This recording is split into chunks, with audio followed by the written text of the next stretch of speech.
தூத்துக்குடி மாவட்டம் திருச்செந்தூரில் நாடாளுமன்ற தேர்தல் நடத்தை விதிமுறைகள் மீறி சட்டமன்ற உறுப்பினர் அலுவலகத்தில் திமுகவினர் கட்சி பணி செய்து அலட்சியமாக செயல்பட்டதாக குற்றச்சாட்டு எழுந்துள்ளது.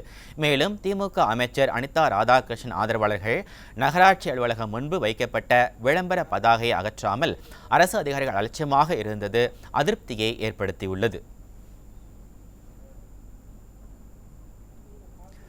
தேர்தல் நடத்தை விதிகள் அமலானதை தொடர்ந்து கரூர் மாவட்ட ஆட்சியர் அலுவலக வளாகத்தில் வைக்கப்பட்டுள்ள தமிழக அரசின் திட்டங்கள் குறித்த ஃப்ளெக்ஸ் பேனர்கள் விளம்பர பதாகைகள் அகற்றப்படவில்லை என குற்றச்சாட்டு எழுந்துள்ளது.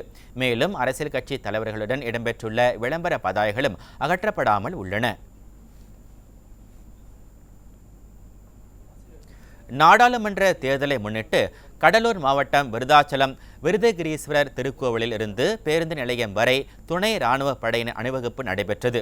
பொதுமக்கள் 100% வாக்களிக்க வேண்டும், எந்தவித அச்சமும் கொள்ளாமல் வாக்குச்சாவடிக்கு செல்ல வேண்டும் என்ற நோக்கத்தில் மாவட்ட காவல்துறை சார்பில் துணை ராணுவ வீரர்கள் துப்பாக்கி ஏந்தி ஊர்வலமாக சென்றனர்.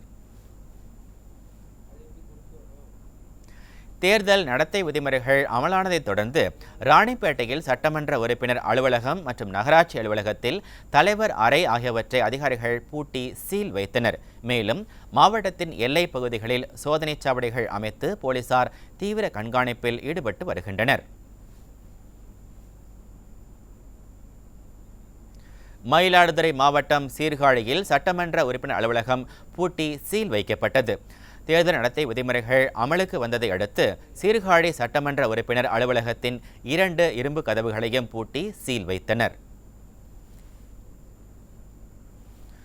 ஈரோட்டில் நாடாளுமன்ற தேர்தல் விதிமுறை நடைமுறைக்கு வந்ததை தொடர்ந்து தலைவர்களின் பெயர்கள், போஸ்டர்கள், ஃப்ளெக்ஸ் பேனர்கள் ஆகியவற்றை அகற்றும் பணிகள் நடைபெற்றன. மாநகராட்சி அலுவலகத்தில் அரசின் சார்பில் எழுதப்பட்டிருந்த வாசகங்கள் தலைவர்களின் பெயர்களை மறைத்ததுடன் மேயர் அறைக்கும் அதிகாரிகள் சீல் வைத்தனர்.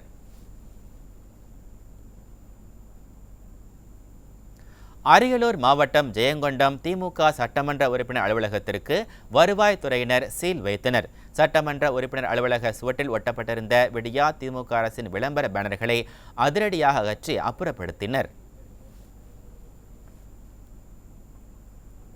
தேர்தல் ஆணையம் தேதி அறிவிக்கப்பட்டதால் தருமபுரி சுற்று வட்டார பகுதிகளில் உள்ள கட்சி கொடி கம்பங்கள், கட்சி தலைவர்களின் சிலைகள், சுவரொட்டிகள் அகற்றப்பட்டன.